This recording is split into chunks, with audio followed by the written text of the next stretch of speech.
mas a maioria não estou conseguindo. Estou assim vendo entre sombras, entre fantasminhas, entre olhar de brumas, de modo que, se você que costuma ser conhecido por mim não sentir que de caro foi, a razão é essa, esse o impedimento.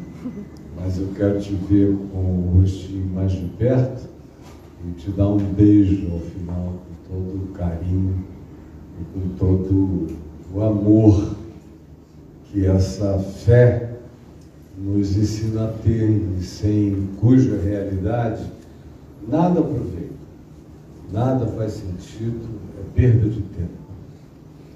E é sobre isto, de certa forma, que eu quero conversar com você, sobre a quantidade de tempo que a gente perde com coisa nenhuma, em nome de Deus. Quanta expectativa falsa, quanta esperança frustrada, porque baseada em névoa, quanto sonho de natureza pueril, quantas expectações completamente tolas, que não carregam a semente de nenhuma promessa divina a ser experienciada, vivida, e frutuosidades decorrentes disso a partir da palavra implantada em nós e cujas realidades nunca parecem se materializar nem acontecer. E eu até me admiro da quantidade de pessoas que se mantêm participando, frequentando, expressando esperança em algo que aparentemente produz tão pouco resultado.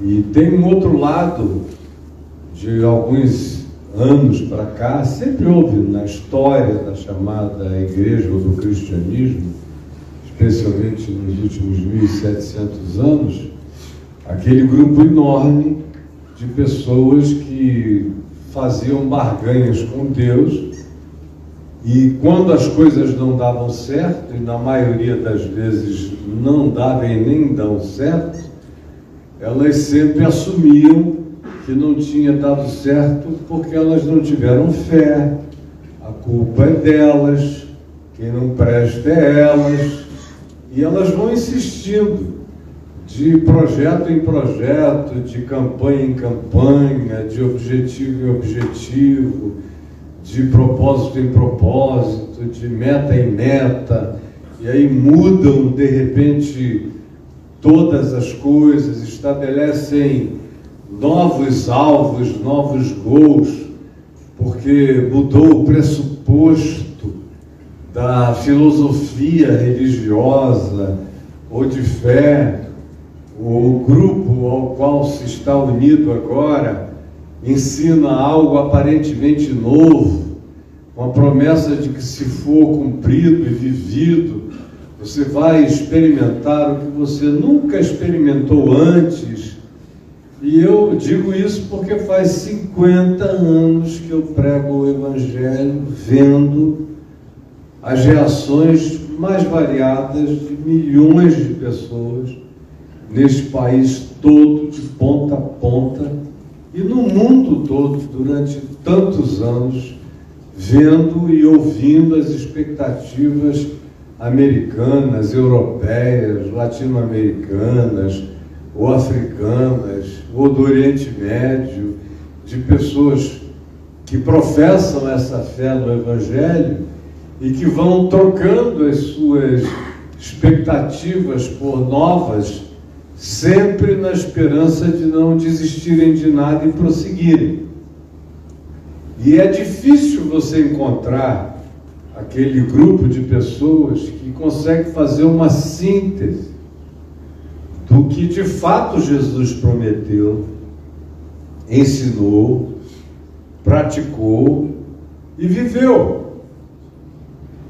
Porque se de um lado nós temos aqueles que acham que Deus tem que ter o compromisso de enriquecê-las, de favorecê-las de natureza física e de saúde, de tal modo que elas quase não adoeçam ou passem incólumes, como foi o caso agora na Covid, que o grupo que mais morreu dentre todos os que morreram foram grupos de cristãos evangélicos negacionistas, que diziam que pela fé em Jesus eles não pegariam nada, que viviam na terra de Gósen, que não é gozação, mas é aquela terra de Gósen, também não é para ejaculação, é a terra de Gósen lá de Gênesis e de Êxodo, e especialmente em Êxodo, o povo de Israel morava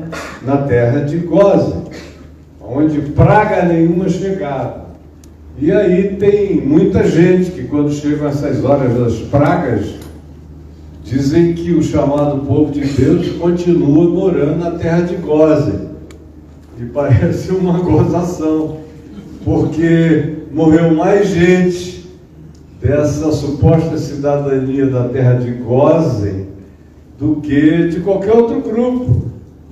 Quem botou máscara morreu menos, quem ficou mais distante morreu menos, quem tomou vacina assim que elas chegaram morreu menos ou deixou de morrer, ou de ser internado de maneira grave. Mas os crentes, e no meio deles os pastores, foram os que mais morreram dentre esses 600 e tantos, mais de 650 mil indivíduos que morreram no nosso país.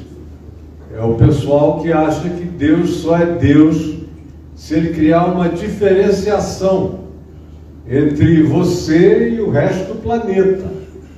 E você é ensinado a isso. Isso é adquirível através de dízimos, de ofertas, de dinheiro, de barganha, de frequências, campanhas, a tudo que se inventa como marketing de arregimentamento de pessoas, para que dali decorra a maior quantidade possível de arrecadação de fundos, porque Deus determinou que o gasofilácio dos grupos chamados de igreja são os bancos autorizados na terra a receberem o dinheiro divino, e os que são e se fizeram líderes desses grupos são os que têm a prerrogativa do controle e da determinação absoluta desses fundos divinos. Fundos divinos. E de outro lado, você tem aquele pessoal que vai, como eu disse antecipadamente, arranjando novas razões para não desistirem. Mas a vida, tanto na perspectiva dos que fazem barganhas, quanto na perspectiva dos que tentam arranjar razões de não desistência, acaba no mesmo jeito, na frustração, na irrealização, no sentimento de malogro, de engano, de que se investiu num cassino onde as máquinas já estavam todas programadas para você perder, mas como Deus está no meio da história, mesmo se sentindo um otário, ou enganado, ou cansado, ou frustrado, ou de saco cheio, você vai encontrando razões para prosseguir, vai transferindo para um novo projeto a expectativa de que agora dê tudo certo.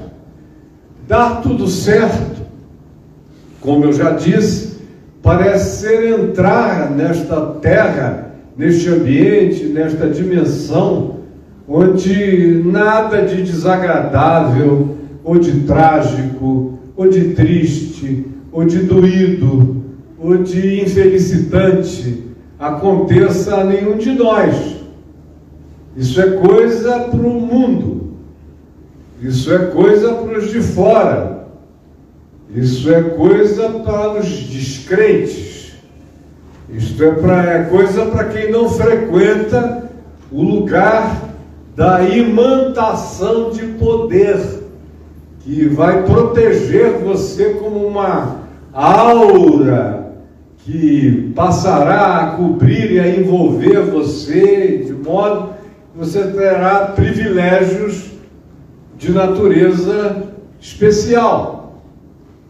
E o que sempre me admirou na vida é que, lendo os evangelhos que nós temos no Novo Testamento, que, a meu ver, são os únicos evangelhos que caberiam no Novo Testamento, e é bom que haja 3 deles dizendo mais ou menos a mesma coisa, com pequenas diferenças, o que dá validação autoral e de significado e de corroboração humana muito mais forte para as narrativas, porque se todos 3 dissessem exatamente a mesma coisa, com vírgulas, ponto e vírgulas, sem nenhuma variação, era sinal de que era um copismo artificial. Mas não, justamente porque um diz que eram 4.000, o outro diz que eram 5.000, porque a variação de números acontece.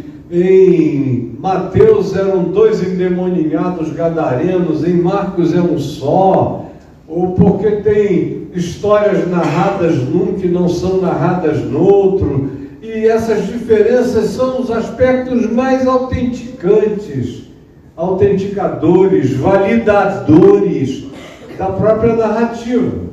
De modo que eu sou satisfeito com esses 4 evangelhos que estão aqui, e na leitura deles, tanto quanto na leitura do que vem após eles na ordem impressa do Novo Testamento, Atos, as cartas de Paulo, e depois as cartas dos apóstolos, e até o Apocalipse, são todos textos preciosíssimos para mim, até aquelas partes que eu vejo que caíram em obsolescência, porque graças a Deus a sociedade evoluiu, e o que era princípio do Evangelho anunciado e proposto, e que não tinha sido possível e nem passível de vivência por aqueles que faziam parte daquelas comunidades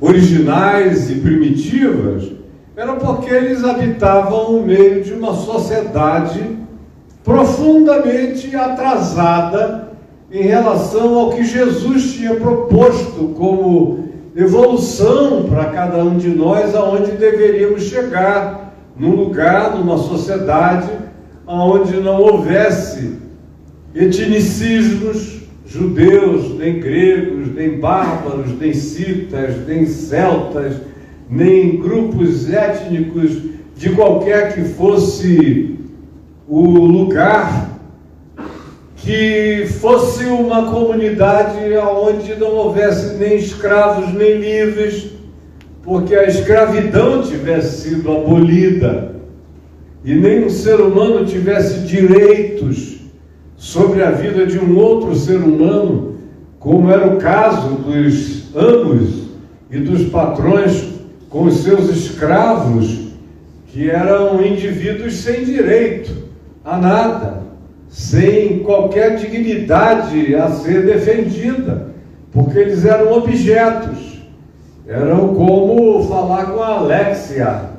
Alexia, e acende a luz, é melhor, mas naquele tempo era Alexia, tira a calcinha, fica de 4 aqui para mim. Aí lá ia o escravo e tirava, e lá vinha o chefe dele, o patrão, e vapt-vupt. Sério, não é brincadeira, não existia qualquer que fosse o significado. Quando Paulo, Pedro fica dizendo aos amos, tratem bem, não explorem, não maltratem, não abusem dos escravos de vocês, era o melhor que ele podia dizer naquele ambiente, naquele contexto.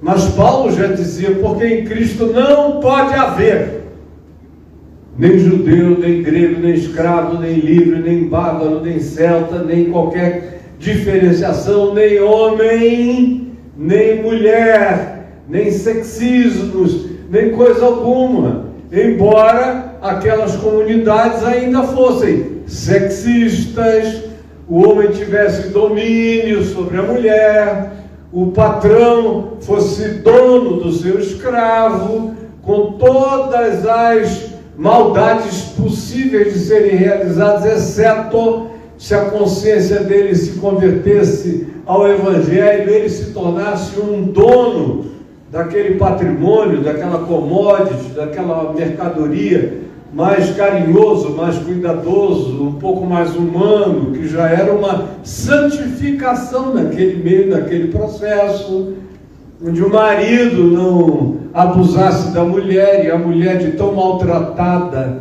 não se tornasse um ser raivoso, amargurado, insubmisso, de tão machucada e abusada que era. Até esses conselhos obsoletos dos apóstolos eram sublimes para a época, eram libertários para a época. Eles já não têm mais vigência, a CLT já acabou com a maioria deles, a Constituição, as práticas e as jurisprudências e tudo mais, de modo que eu já nem os leio na perspectiva de que a aplicação seja objetiva.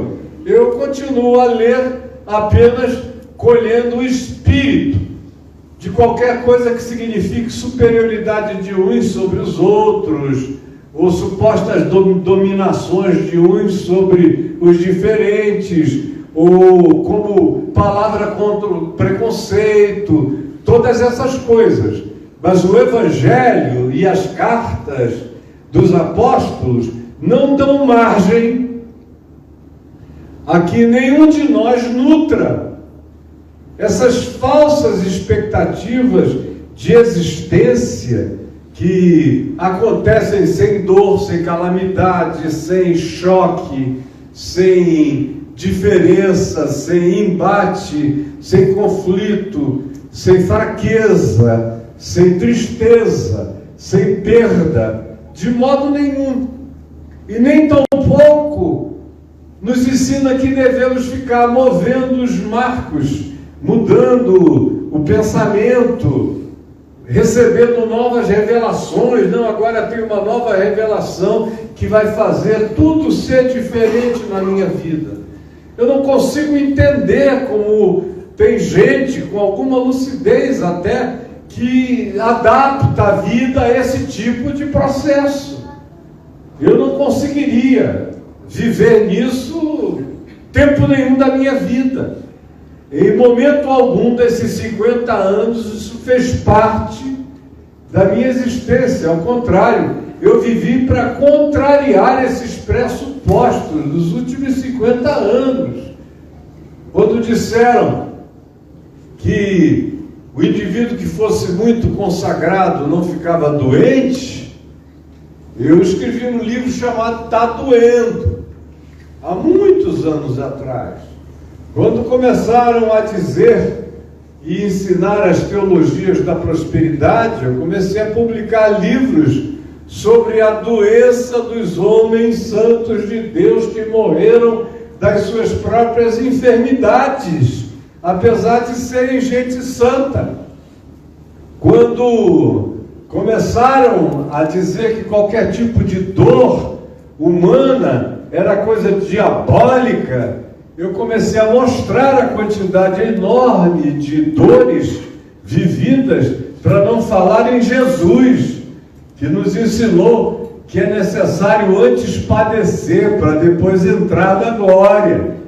Ou para não falar em Paulo, que diz: gloriemo-nos nas próprias tribulações, sabendo que a tribulação produz, e que a palavra produz, tanto nos Evangelhos quanto no Novo Testamento, vem sempre ligada à dor, a sofrimento, a perda, a frustração. Não tem nada com mais poder de adubamento, de fertilização, de maturação, de crescimento, de evolução, de desenvolvimento da salvação como caráter, como consciência e lucidez, do que a dor e tudo aquilo que a ela se vincula.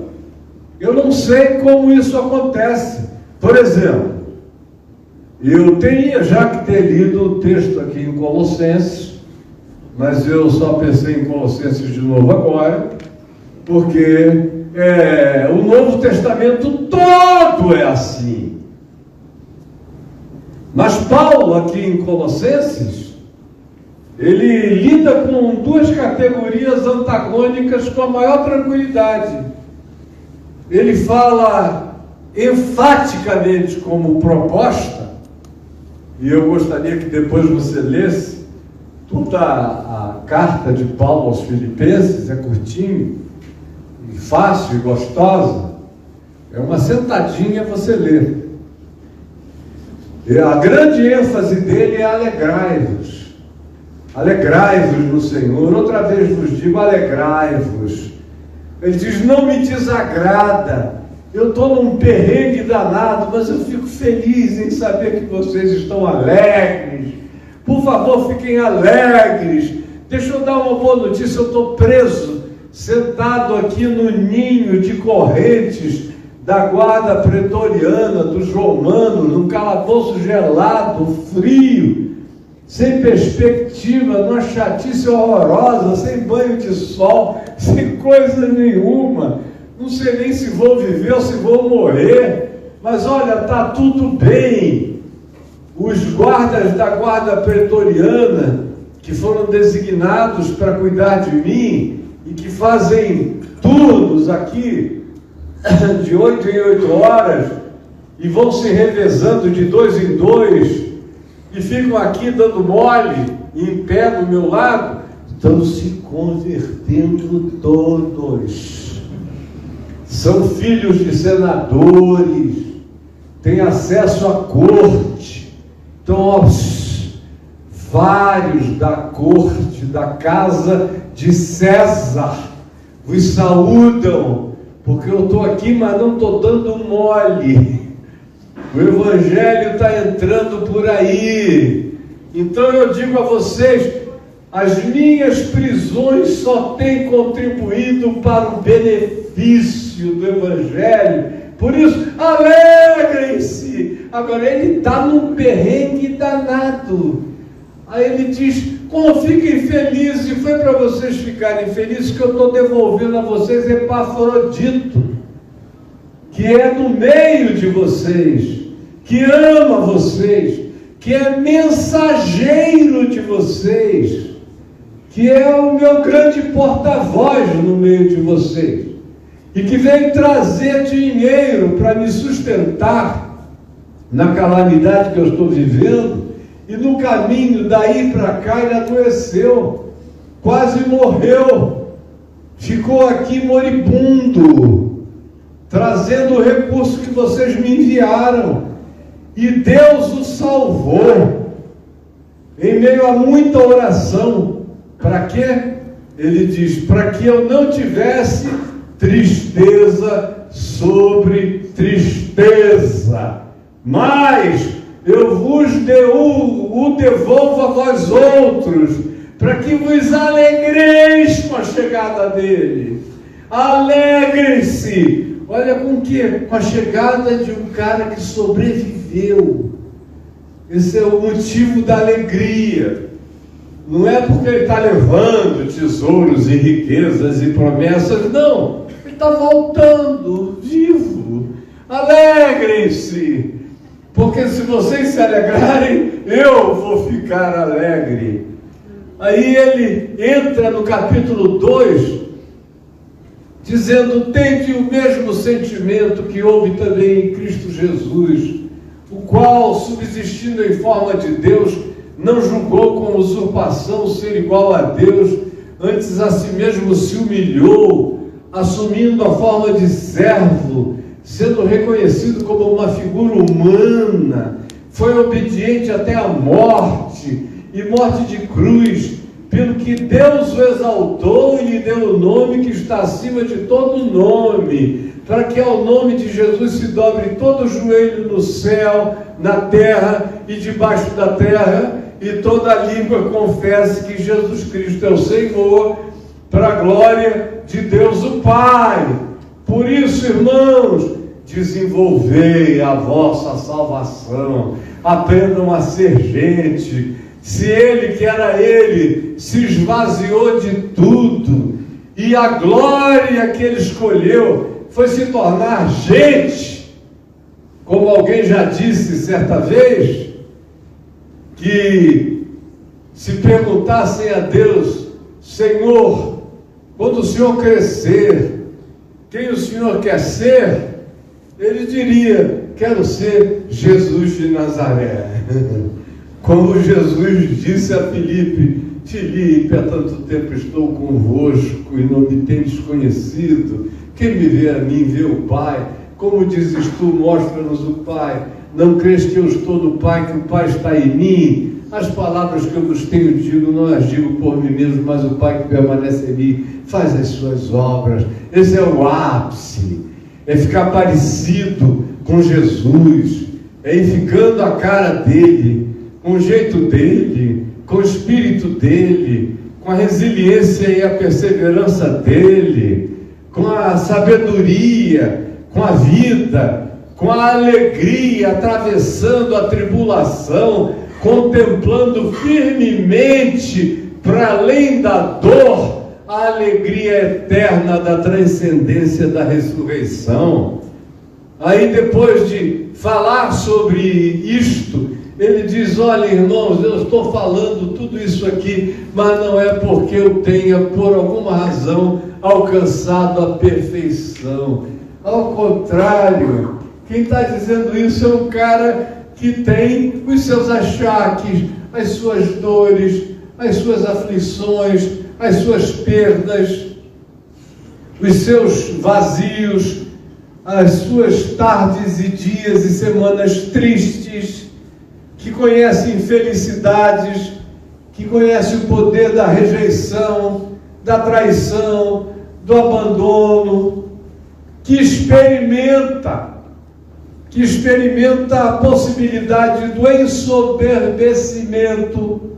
Por isso também me foi posto um espinho na carne, para que não sejam as grandezas das revelações de Deus que me façam perder o significado da realidade, pelo que eu agradeço, porque é melhor experimentar o que quer que seja, mas não deixar de viver um dia sequer a consciência da graça de Deus, porque eu sei que o poder dele, não o poder político, o poder econômico, o poder financeiro, não, isso pertence àquele que disse: tudo isso eu te darei, se mostrares a bundinha, se prostrado me adorares.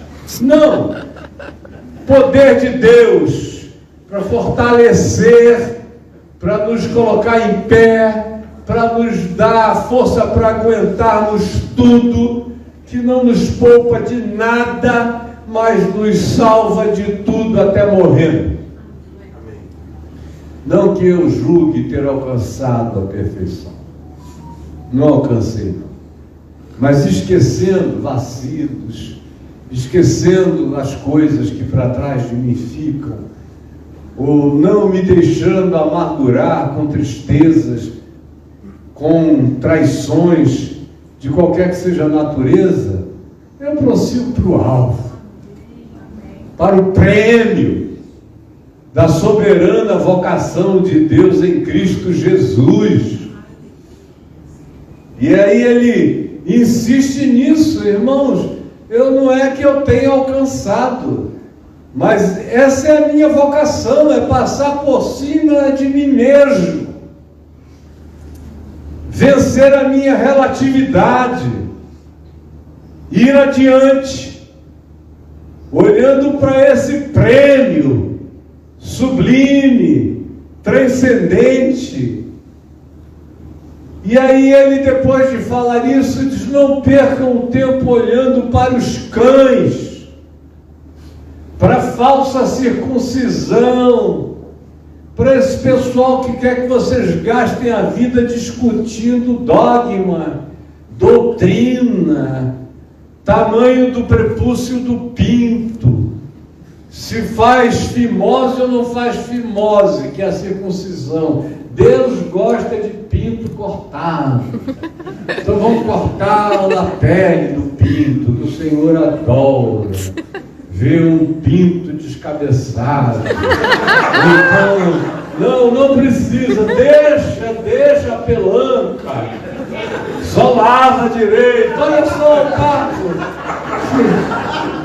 Irmãos, deixem os cães para lá, esse pessoal que gosta de lamber, de toda hora vê um cão. Larguem os cães, esses seres que mordem, que a única coisa que sabem fazer é maltratar, é machucar, é impor, é determinar projetos que não têm absolutamente nada a ver com o Criador do universo, que criou todas as coisas, vai ter uma fixação em pinto, que precisa ser objeto de análise de natureza freudiana, porque é o Deus do prepúcio.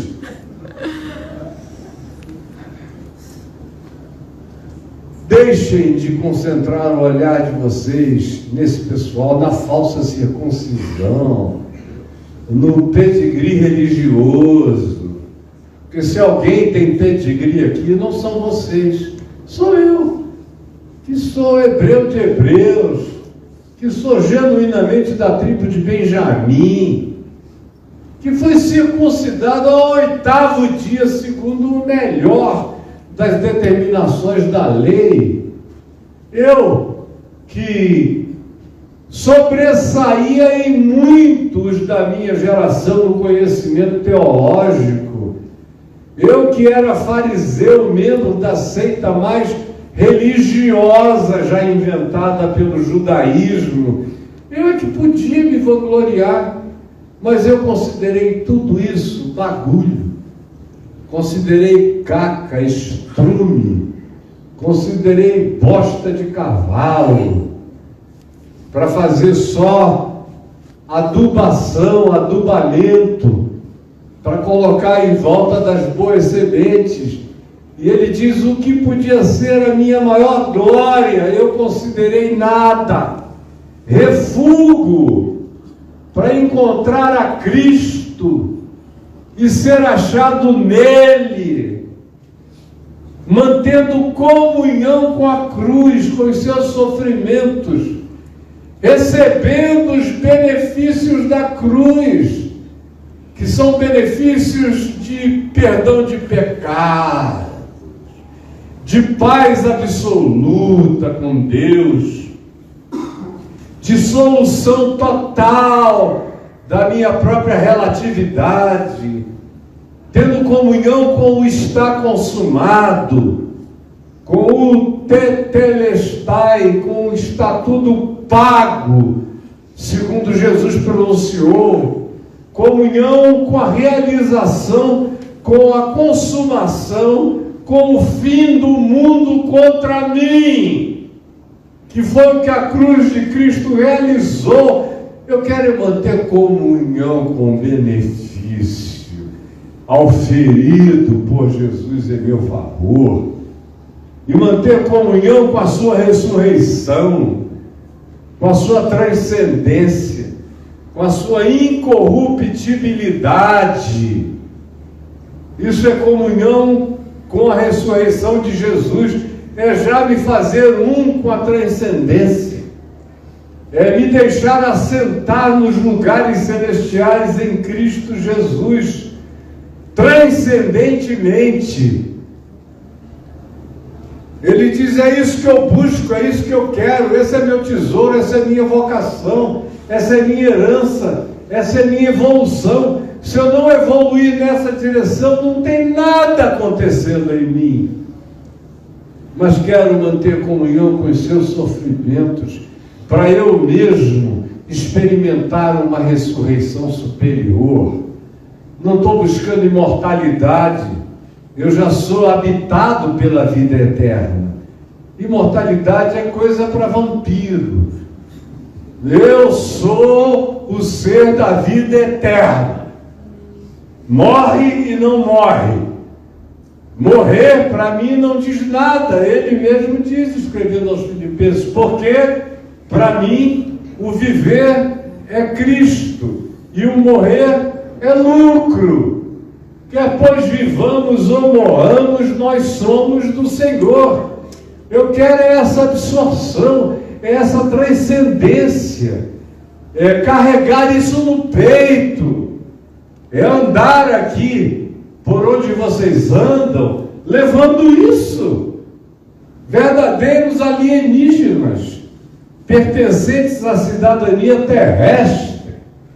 Mas, como ele diz aos Filipenses, a nossa pátria está nos céus.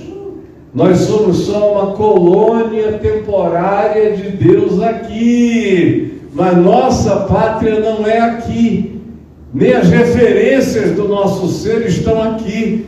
Nossa pátria está nos céus. Aí ele vem baixando a bola um pouquinho mais e fala de novo outra vez em tristeza. Tristeza sobre tristeza. Mas eu peço, alegrem-se, alegrem-se. Dói às vezes, mas tem uma alegria maior, que é filha da transcendência, que é filha da ressurreição em mim, que é fruto dessa certeza absoluta de que é assim mesmo.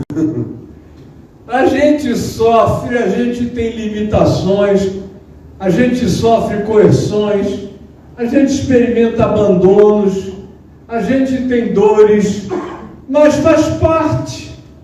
E se o nosso coração está tomado pelos significados superiores, se nós somos cidadãos dessa pátria que remunera o ser com glória,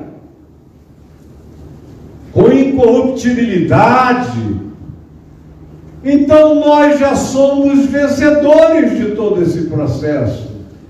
Aí isso nos levaria a pensar em 2 Coríntios 9, 10 e 11, onde o cara descreve aquelas narrativas de azarão, né? Você entra lá, anda pela estrada, é pau para cá, pau para lá, assalto, gente que pegava ele, maltratava, levava o que ele tinha, era roubado, pegava carona com alguns irmãos, de repente descobria que era todo mundo só treta e engano, falsos irmãos, e fome, e nudez, e perigo, e espada. Ele descreve uma miséria boa para alimentar o pessoal da teologia da prosperidade. Olha só, quando você crescer e ficar íntimo de Deus, você provavelmente vai viver de modo tão apaixonado que o pau vai cantar em você, que você vai ter que cantar com o pau em cima de você. Ou 2 Timóteo, no capítulo 4, que é outra descrição de prisão. Terrível. Aí ele diz, todo mundo me abandonou. E o cara estava velho, estava chegando ao fim da vida, sem ninguém. Aí ele diz, Demas, amando o presente século, foi embora. Foi cuidar de pegar quem ele queria por aí, de viver a vida que ele tem tendência de viver, e ela me largou aqui. Tem uma quantidade enorme de outros amigos dos quais eu nunca mais ouvi dizer qualquer coisa, que me esqueceram e não aparecem. Quando eu fui levado a juízo, a igreja não apareceu. Quem apareceu foi Alexandre Latoeiro, que era membro da igreja e deu falsos testemunhos contra mim. Enquanto todo mundo que me conhecia por ali ficou calado e ninguém teve a coragem de dizer: não é assim, não é verdade. Que o Senhor perdoe o pecado deles, não lhes atribua essa falta. Mas o Senhor esteve comigo e me salvou da boca do leão. Quanto a mim, o que eu estou olhando o dia inteiro é para a coroa da vida que já me está designada, a qual o Senhor, o reto juiz, dará a mim, não somente a mim, mas a todos quantos amam o encontro e a vinda dele na nossa vida. Aí ele diz: somente Lucas está comigo, e eu estou com frio danado. Quando você vier para cá, Timóteo, passa na casa de Carpo, traz a capa que eu esqueci lá, porque está ruim aqui, demais de tanto frio. E o tédio está me matando. Traz os livros que eu esqueci, os pergaminhos, na casa de Carpo, para eu ter o que fazer, para eu me distrair. Está frio, está melancólico, nostálgico, horroroso, um tédio de infelicidade, abandonos, traições, de todos esses tipos. Mas o Senhor está comigo, e o meu amigo Lucas também. Quando você vier, traze esse ânimo de natureza pequena, porém completamente necessária para manter a saúde mental. Então esse homem, que conhece dores de uma natureza que eu nem ouso imaginar, com uma frequência cotidiana, que não dá nem para pensar. Eu fui preso uma vez, fiquei 3 noites e 4 dias preso, foi uma delícia, uma bênção. Pregando de manhã, de tarde, de noite, uma coisa injusta que me deu uma alegria enorme, porque quando você é preso por ter feito o que é errado, deve ser um horror, mas quando você é preso por ter feito nada do que você é acusado, meu querido, foi cheio do Espírito Santo, foi uma glória para mim. Minha mulher chateada, porque 2 filhas conseguiram me tirar antes da hora de lá, e ficaram lá: vem, sai, e eu não saía, foi em cima de uma mesa pregando e pregando e pregando. Preguei de manhã, de tarde, de noite, na cela só ia dormir 3 horas da madrugada, porque o pessoal não deixava eu dormir, respondendo perguntas e fazendo oração.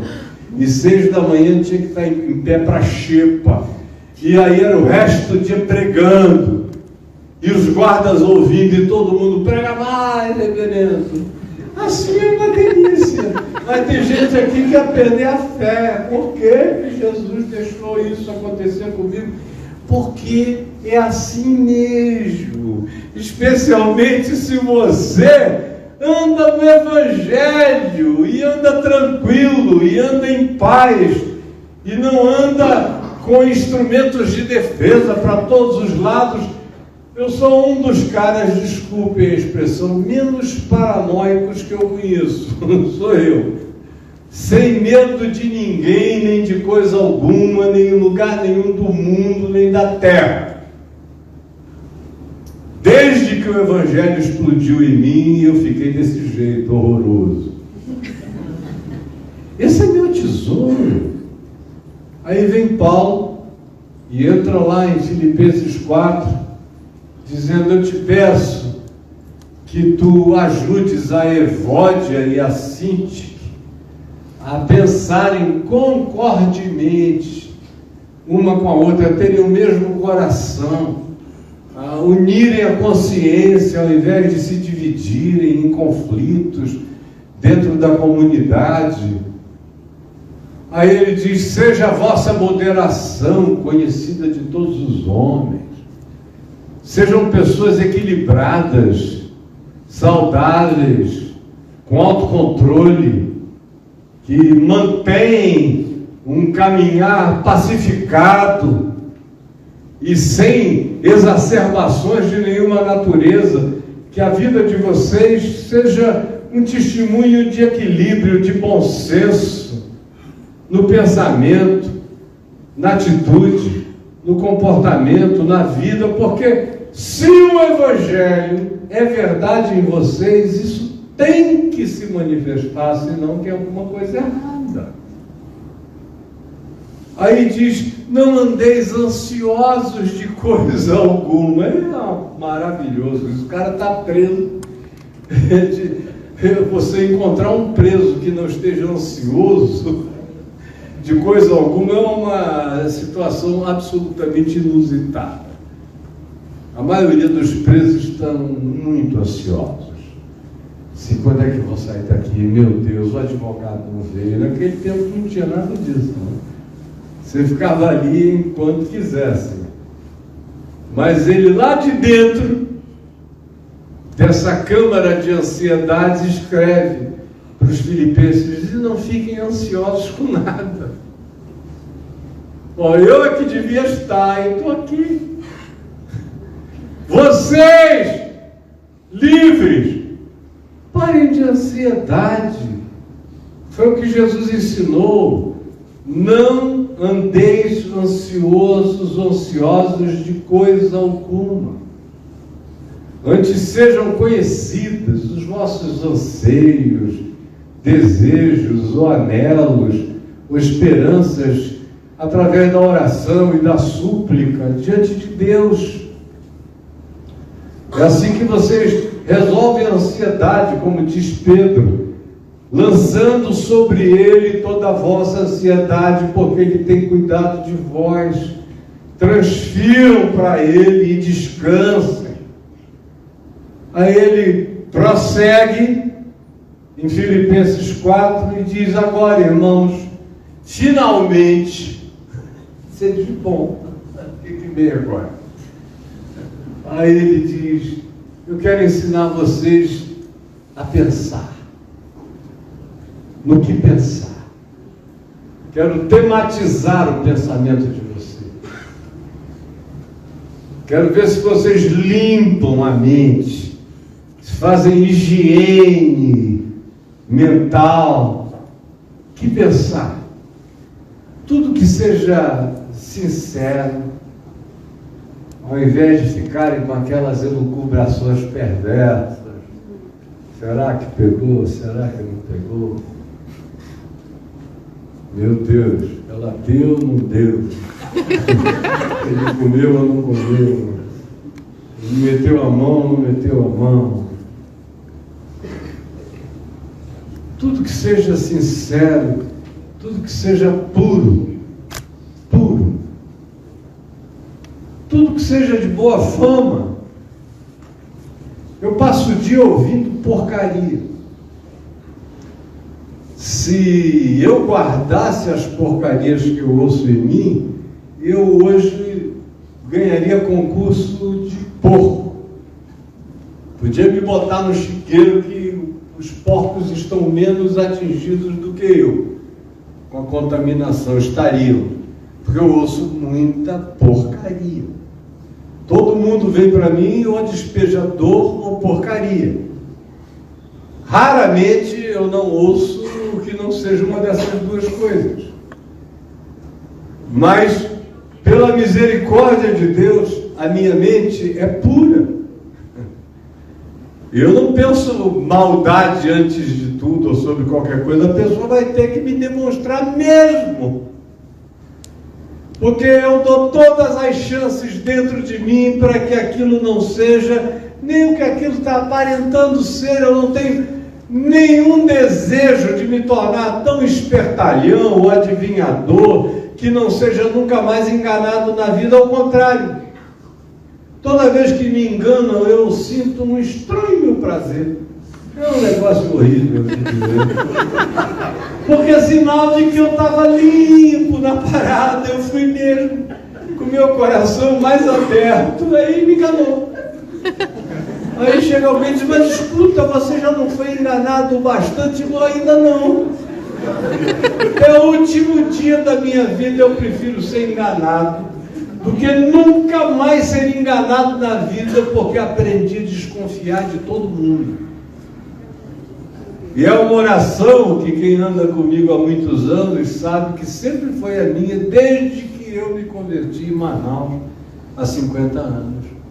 Eu fiz essa oração: Jesus, eu posso ser enganado todo dia, eu só peço que Tu me livres de nunca mais ser enganado, porque desaprendi a confiar no meu próximo.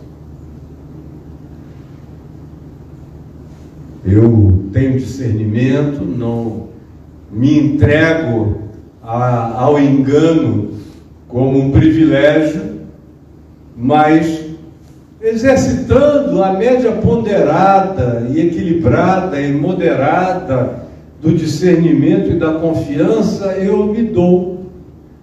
E se alguém quiser ser contra isso, é problema dele, dela. Mas ele ou ela não conseguirão fazer meu coração ficar insincero, impuro, desconfiado, nem amargurado por causa da maldade deles ou de ninguém. Amém. Eles que sofram da sua própria realidade.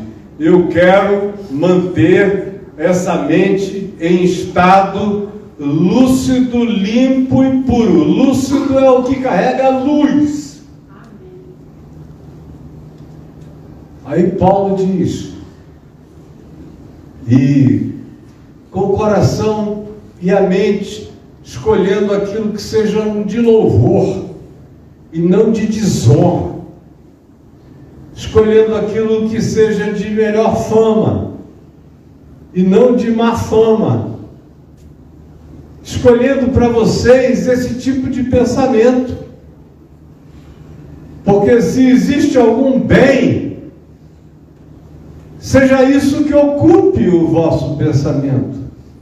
Encham a mente de vocês de coisas boas, não de otarização, mas de sabedoria, de sensatez, com moderação, com equilíbrio, com bom senso e com aquela vontade predisposta de que o outro não esteja mentindo contra si mesmo, porque todas as vezes que me enganaram na vida, não me enganaram a mim, enganaram a si mesmos. Eu nunca fui enganado. Os que me enganaram é que estavam se enganando. Os que me traíram é que estavam se traindo. Aí Paulo diz, aprendam a pensar. Se alguma virtude há, se algum louvor existe, seja isso que ocupe o vosso pensamento e o quê? E o Deus da paz será convosco. Eu não sei o que vocês querem, mas eu quero passar pela vida com paz. Paz é o que eu quero. Eu troco muita coisa por paz. Troco razões. Eu podia esmagar a barata com 3 palavras. Burro. Mas se não for uma coisa que vá salvar a vida dele, se for só para eu me sentir vitorioso, deixa ele pensar que sabe alguma coisa, eu vou ficar calado. Não estou afim, não tenho esse tempo. Se não quero ter razão, exceto quando a razão significar aquilo que eu não posso barganhar com ninguém, nem com coisa alguma, que tenha a ver com a espinha vertebral da consciência do Evangelho. Mas se for besteira da periferia, pode ficar à vontade, menino. Não tenho tempo a perder com bobagem. Por que o senhor não respondeu? Ele, tem tanta gente que gostaria de ter um bate-boca comigo. estão esperando há anos. E aí mandam recados, ficam frustrados, porque de mim não terão isso. Não querem conversar o que constrói, o que edifica, então não contem comigo. E a minha inteligência é preciosa demais para ser devotada à causa da pocilga. Não tenho tempo para isso. E a paz de Deus, que excede a todo entendimento, ou a paz de Deus encherá os vossos corações. Aí ele explica porque, irmãos, isso tudo isso que eu estou falando desde o capítulo 1, eu não sei se vocês perceberam, mas eu fiz uma viagenzinha supersônica em Filipenses com vocês. Então, desde o início, aonde quando ele está triste, mas ele diz, fiquem alegres, eu também já estou entrando noutra. Enquanto eu estou falando com vocês, olha meu coração como é que está ficando.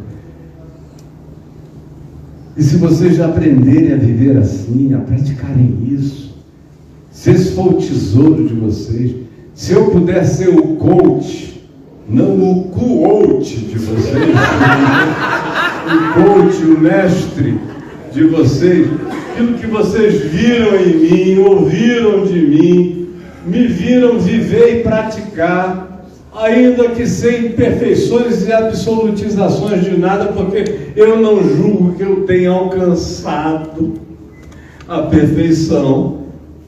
Mas assim mesmo eu digo, podem olhar para mim, porque eu não estou de falsificação. Eu não alcancei a perfeição, mas eu não troco a minha vida pela existência de ninguém no planeta Terra. É isso que ele está dizendo.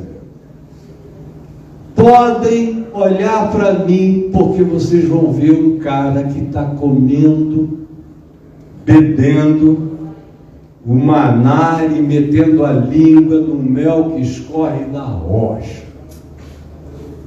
com satisfação e plenitude, crescendo, evoluindo, desenvolvendo a salvação com temor e tremor todo dia, ficando mais parecido com Jesus. E então, vocês vão experimentar a paz de Deus. E quando vocês começarem a viver assim, e só vão viver assim, se andarem assim, se cultivarem esses princípios da vida, da mente, do pensamento, da atitude, da resposta, da escolha, da decisão, dos princípios, das práticas, das respostas, das posturas, das escolhas, porque tudo que eu falei a vocês até aqui é sobre isso. Se ninguém entendeu ainda, eu desisto. I rest my case. Porque, sinceramente, vai ser difícil de explicar. Aí ele diz, olha, se vocês aprenderem, viverem, praticarem, vocês vão ter a paz de Deus. A paz de Deus será convosco. Coitadinha, está tentando me seguir aqui. Sem problema. Está tudo bem? Então, a paz de Deus será convosco. Porque o resumo disso tudo, aprendi a viver contente em toda e qualquer situação. Ah, que coisa maravilhosa! O cara encurralou as circunstâncias. Pode criar o que criar, eu aperto a barata. Aprendi, isso a gente aprende. Isso é vida, é resposta, é exercício, é desenvolvimento. Você cresce para chegar nesse nível. Isso não é um privilégio de Paulo, não. É meu, é seu. Como eu vi ser do meu pai, numa medida transbordante que eu nunca vi na vida de ninguém. E eu todo dia me nego a viver menos do que isso. É possível. Eu sou passível dessa experiência na graça de Deus. Essa é a sabedoria, essa é a verdadeira teologia. Esse é o verdadeiro ensino. Esse é o evangelho que não vira carne, sangue, postura, atitude, experiência, renúncia, graça, perdão, enfrentamento da tristeza sem nenhuma autovitimização, transformando calamidades em adubos, em riquezas, em oportunidades. É para isso que eu estou aqui, que você está aqui, que Paulo está escrevendo aos Filipenses. Isso a gente aprende. Não é magia, como muitos de nós fomos ensinados na magia. O cara pensa que quando eu terminar aqui eu vou chamar vocês à frente para dar um passe. Dá um passe da moçada. Passar a mão para lá e para cá, tá amarrado. Declaro. Aí você vai para a sua vida idiota, embabacada, emburrecida, irracional, cheio da bênção de Deus, esperando que a cada burrice praticada haja uma bênção correspondente, a cada idiotice haja um resultado de sabedoria, para cada malandragem haja uma glória divina pairando sobre você, e em toda emanação de energia ruim ou hostil, você ganha uma aura de graça antitética em relação ao espírito perverso que você é e emana. É arriar um despacho. Você pode continuar cheio do que você quiser, mas me traga a galinha, a cachaça, a farofa, que a gente arreia aqui, eu passo a mão e você vai embora para tomar posse de todos os tesouros deste mundo. Aleluia!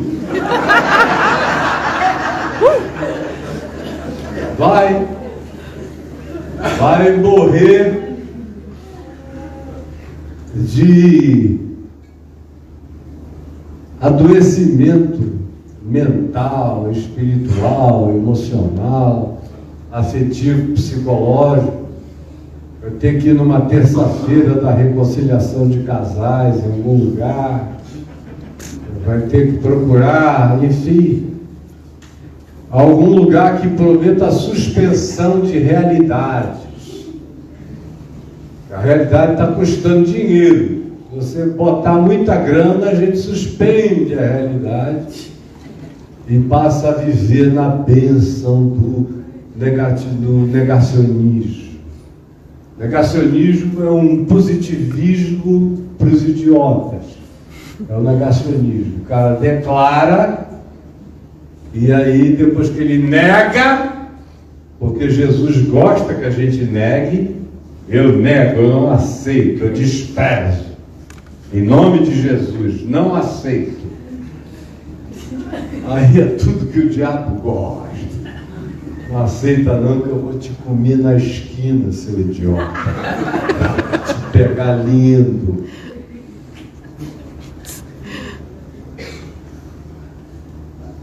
Porque eu aprendi a viver contente em toda e qualquer situação, tanto sei estar humilhado.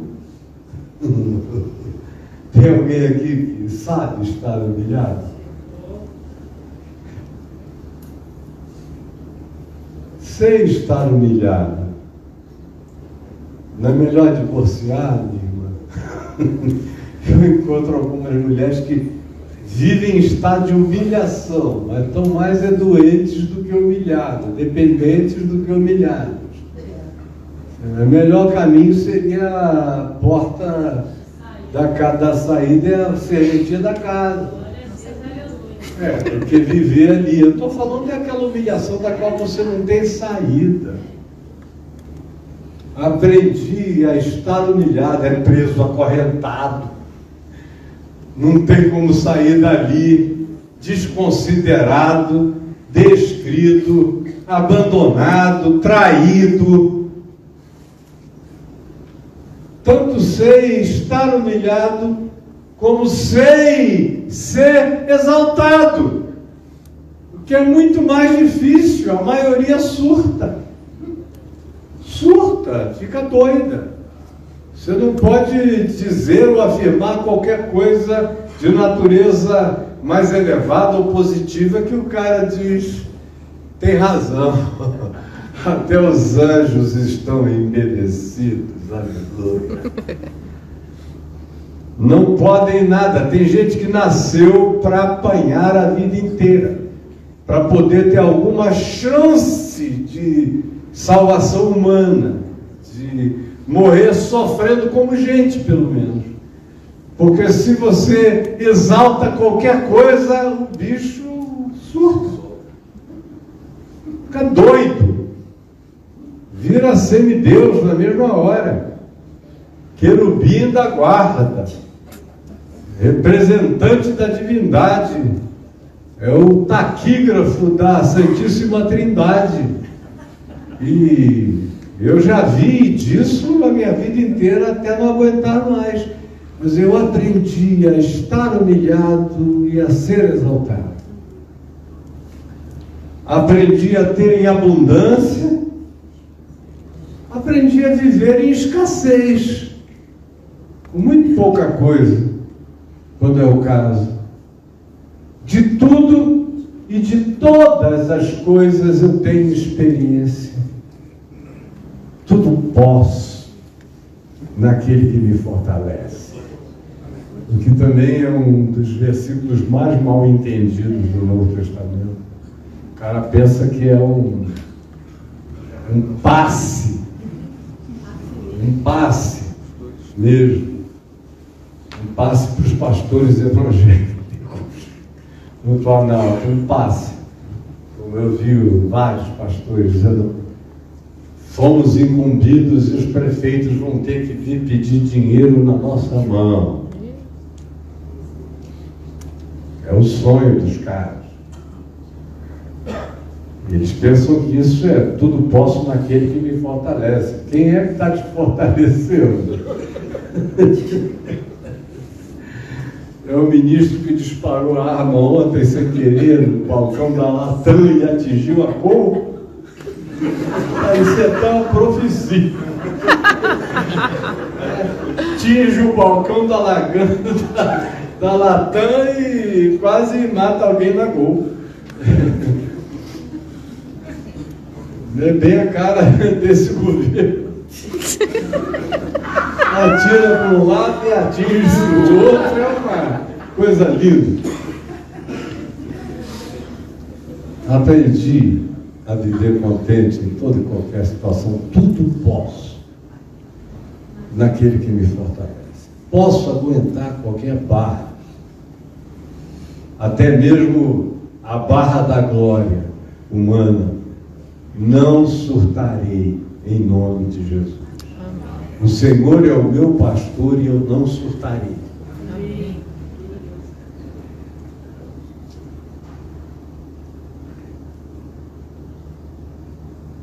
Agora o resto é com vocês. Foi o que Paulo disse. Agora vão viver, né? Vão viver. Olha, se, sinceramente, a única coisa que alguém aprendesse na vida fosse apenas essa que eu falei aqui, eu não sei em quantos minutos, já tem 1 hora? 1 hora e quanto, mais ou menos? 1h10, mais ou menos. Por aí. É um tempo curto para solucionar a vida do mundo inteiro. Porque se cada uma dessas coisas fossem postas em prática, com o coração quebrantado, com fé, esperança, amor e transcendência, pensando como Paulo diz aí mesmo, pensando nas coisas lá do alto, não das que são aqui de baixo, mas tendo a referência da transcendência, de que minha glória, minha coroa, minha recompensa, minha vocação, tudo isso estão para além dos horizontes imediatos, onde a bagaça é assim mesmo. E quanto mais você tenta viver justa, pura e piedosamente em Cristo Jesus, mais você não é compreendido, não é processado, no sentido de que não é alguém que passa a fazer sentido para o olhar do próximo. É estranho, mas quanto melhor você se põe, quanto mais parecido com Jesus você vive, mais chance do enfrentamento, da oposição, do perrengue, da inveja, do desejo perverso, porque a prática da bondade é profundamente provocativa, porque a maioria se sente aviltada com a bondade, provocada, se sente humilhada. A fé faz um mal imenso a um monte de gente. Eu tenho muitos amigos queridos, amados, do mundo inteiro, teólogos, pensadores, do melhor nível, e que estão sempre muito angustiados. Tem um caso com a melancolia. Vocês já viram aquele filme chamado Melancholia, que tem por aí? É um filme interessante de um determinado astro que vem na direção da Terra e o nome do filme é Melancolia. E quanto mais ele vai chegando, mais a angústia vai aumentando no mundo, as pessoas vão desmaiando de tristeza. Eu conheço muita gente que vive nesse estado de melancolia. Não é porque falta dinheiro, não é porque falta nada do que seja materialmente essencial. Não. É de tanto pensar. Pensa sem fé, pensa sem esperança, pensa sem amor, pensa sem transcendência, pensa sem comunhão com os sofrimentos de Cristo, onde tudo já está consumado e pago, pensa sem a alegria da ressurreição, pensa sem a cidadania da pátria que está nos céus, pensa sem a certeza da superior ressurreição, fará de mim igual a Cristo, vitorioso sobre a morte, e que me cristificará, me fazendo herdeiro de Deus no universo, nos multiversos, aonde quer que haja existência. Não pensam assim, só pensam na linha do horizonte. Aí se tornam, como Paulo diz, escrevendo aos Coríntios, no capítulo 15, os mais infelizes de todos os homens. Felicíssimos.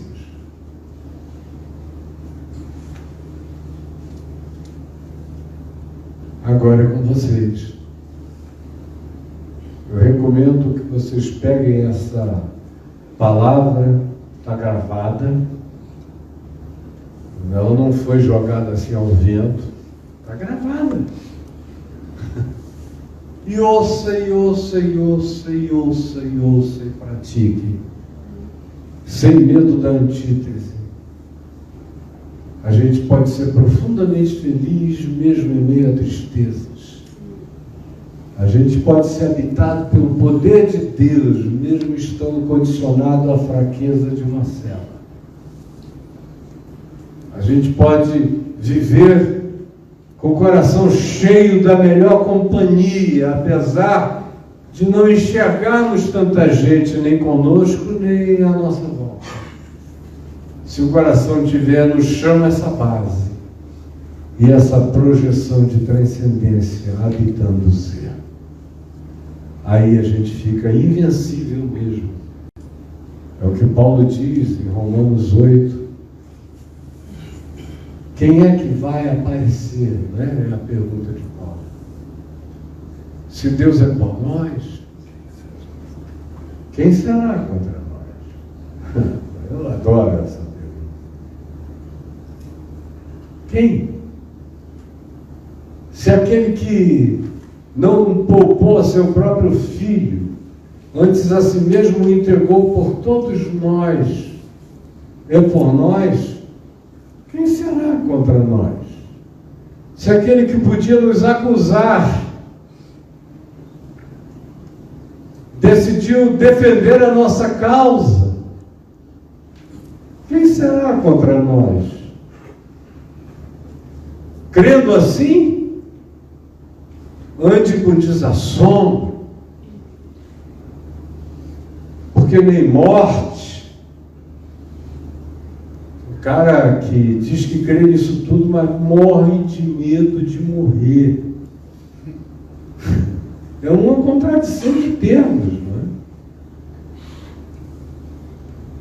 Se eu não cresce em nada disso, é que eu talvez morresse de medo de morrer, ou nem tanto, porque antes de crer assim, eu vivia pensando em me matar. Porque eu mergulharia no zero absoluto, no coisa nenhuma, e acabou. Mas crendo assim, a morte vira só um portal para mim. Quer vivamos ou morramos, nós somos do Senhor, porque para mim viver é Cristo.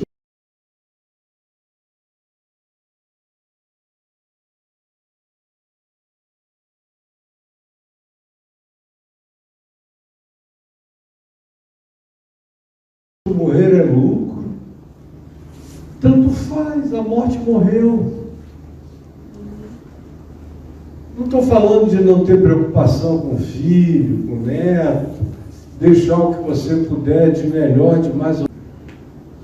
Também não tenho nem medo de viver em lugar nenhum, em geração nenhuma. Hoje em dia, com 67 anos, eu tenho pedido a Deus que me dê mais saúde do que eu jamais imaginei que teria. Chegar nessa idade para mim já é bônus. Sempre achei que eu ia morrer muito cedo, com fibrilação atrial desde os 27 anos, mas não morri. Tentando morrer dos 13 até me converter, eu não consegui me matar e eu tentei, eu fiz de tudo para ver. Aqui no Rio, na minha terra natal, se o cara dissesse que tinha que pular um abismo correndo a 180 por hora numa moto 350, novinha, para ver quem é macho, lá ia eu. E fazia todo dia, e fazia no pior dia, e fazia na hora do pior movimento, roleta russa o dia inteiro. Eu fiz de tudo para me matar. Estava contando outro dia, me lembrei do dia em que eu tomei 33 Peventinhos juntos, na mesma hora, assim, vlupt, no carnaval de 1972. Aí comecei a morrer ali na frente do Monumento aos Pracinhas. O carnaval era na Avenida Presidente Vargas naquele tempo. É velho tempo. E aí um amigo meu me salvou, um colega da academia, e da Grace, que naquele tempo era Centro Comercial de Copacabana. E ele tinha um puma legal, começou a chover muito, ele me jogou de braços abertos em cima do puma e me deixou horas lá, com a água caindo, aquela chuva ali salvou. E embora eu só tenha voltado a mim mesmo, isso era sexta-feira, na quinta-feira à noite da outra semana, eu tentei muitas vezes, não consegui, não fui bem sucedido. E no dia que eu falei, hoje vai, eu acabei sendo parado por uma multidão, fui obrigado praticamente a entrar num templo, ouvir uma pergunta que me deixou pensando e que sozinho me levou a Cristo de madrugada. E aí pronto, eu perdi a chance. Aí fui invadido por esse negócio, essa força alienígena, que não é desse mundo, por isso é alienígena. Não é desse mundo. Você é um ser que caminha no mundo movido por uma força alienígena, que não é desse mundo. A minha paz vos deixo, a minha paz vos dou, não vou lá dou como a dá o mundo.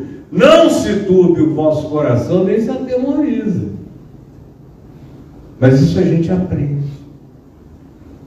Cada vez mais vai aprendendo. Tem gente que aprende precocemente, tem gente que não aprende nunca.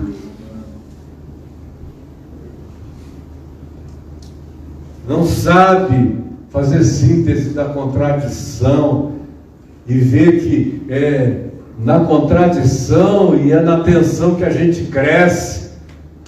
Como Elias, que foi arrebatado aos céus num redemoinho. O que é redemoinho? É um choque de vetores e de tensões. Na vida é assim também. Você tem que aprender nessa prática. Eu vou parar, eu prometo. E aí ele conclui dizendo que o Deus da paz, o Deus de toda paz, talvez seja a hora de ler um versículo, pelo menos. Por aqui, né?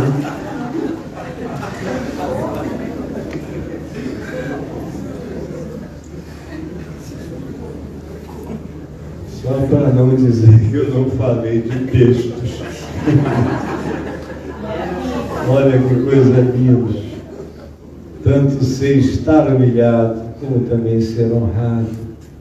De tudo e em todas as circunstâncias já tenho experiência, tanto de fartura como de fome, assim de abundância como de escassez. Tudo posso naquele que me fortalece. E aí ele prossegue e diz: olha, minha gente, e o meu Deus, segundo a sua riqueza em glória, há de suprir em Cristo Jesus cada uma das vossas necessidades. Ora, a nosso Deus e Pai seja a glória pelos séculos dos séculos. Amém. Porque nem morte, nem vida, nem coisas do presente, nem do porvir, nem anjos, nem principados, nem potestades, nada, nem qualquer criatura universal jamais poderá nos separar do amor de Deus que está em Cristo Jesus.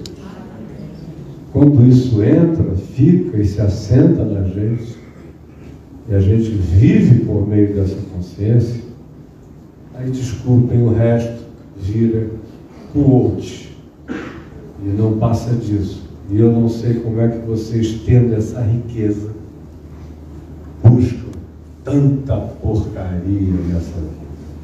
Vamos ficar em pé, que o Senhor nos perdoe.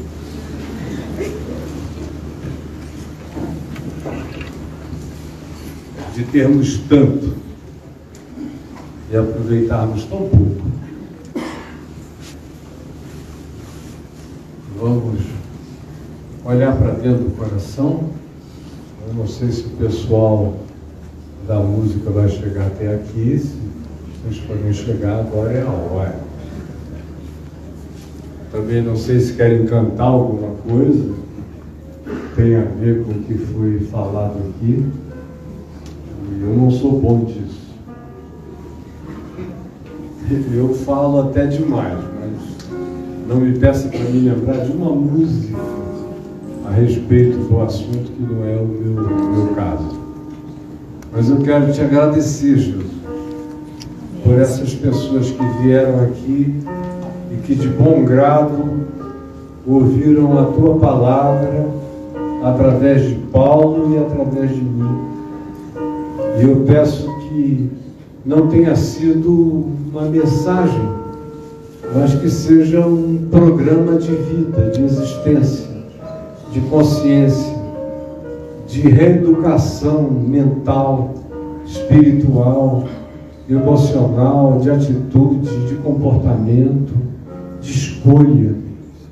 Ajuda-nos a andarmos pela fé e não por impressões, por sensações, por sentimentos ou por falsas expectativas. Obrigado por estarmos aqui. Tudo que passar disso é bônus. E dá-nos um coração grato, firme, forte, maduro, desenvolvido na salvação de Cristo Jesus, desenvolvido no Evangelho, consciente e experiente na paz de Deus, que excede a todo entendimento e a toda circunstância. É o que eu te imploro, em nome de Jesus. Amém.